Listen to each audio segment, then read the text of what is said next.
Is this your first time selling a condo? Or maybe you haven't sold one in a while and you're just wondering how much you'll walk away with at the end of a condo sale.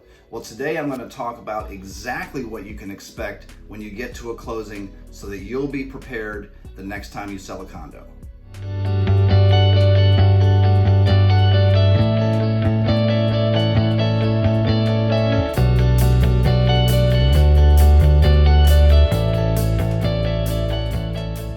I'm Craig Duran with the Duran Group at Berkshire Hathaway HomeServices, and I've been involved in over 1,000 real estate transactions, so I've seen over 1,000 closing statements. I'm going to walk you through exactly what you'll expect to see on a closing statement, and also a couple of things to watch out for so you're not taken advantage of.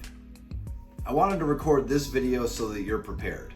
I'm always getting asked, what are my net proceeds going to be at a closing? We're always walking through preliminary closing statements, final closing statements. So I want people to be ready in advance so they know what to expect when it's time to sell.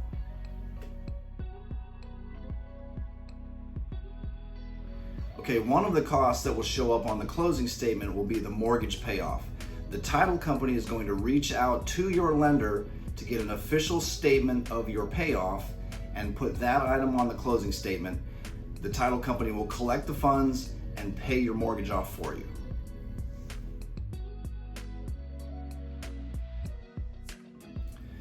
Another expense you'll expect to see on the closing statement is a line item called documentary stamps on the deed, also known as doc stamps on the deed. This is a transfer tax on the state of Florida. It's very easy to calculate. You just multiply the purchase price or the contract price times 0.007 to come up exactly with this number.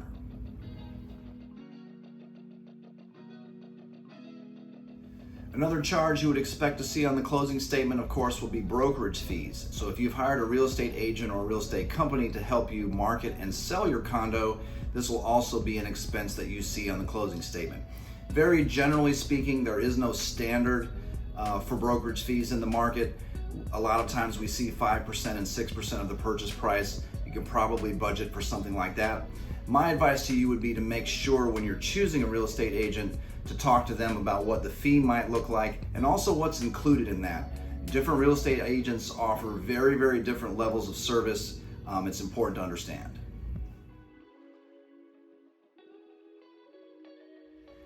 If when you negotiated the purchase contract with the buyer and you agreed to pay for the title insurance fees, you would expect to see 4 fees lumped together on the closing statement. One of those fees will be the settlement fee or the closing agent fee. This is a fee to, like it sounds, the closing agent for doing the title work. This fee can vary anywhere from $350 to $600 or $700, depending on the title company that's doing the work for you. You would also expect to see 2 title searches. There'll be a municipal lien search, checking with municipalities to see if there are any liens on the property. This can run anywhere from $75 upwards of $200 or so. You would also see a basic title search on there to make sure the title is free and clear of any other liens. That would be $100 to $200 or so. And then the final charge will be the actual owner's title insurance policy, and this will be based off the sale price of the property. Homeowners Association fees will also show up on the closing statement as an expense for you as a seller. The Condominium Association will provide the title company with an official statement of your account. They'll charge you for this. It's called an estoppel fee. That number I've seen vary anywhere from $200 to $500 or so. It's simply an official statement of your account from the Homeowners Association to the title company. You'll also either receive a credit back on the closing statement for any HOA fees you've paid in advance, or if you still owe some money to the association, it would be collected at closing.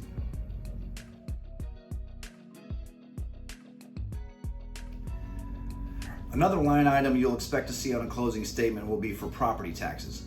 You'll owe your share of property taxes for the year, and this will very much depend on what time of year you close. If you close earlier in the year, it's very likely that you'll be paying your share of property taxes as a credit to the buyer on the closing statement.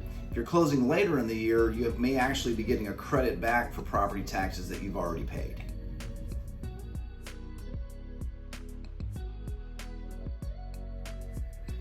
Now, there could be a couple of other closing statements depending on your specific situation.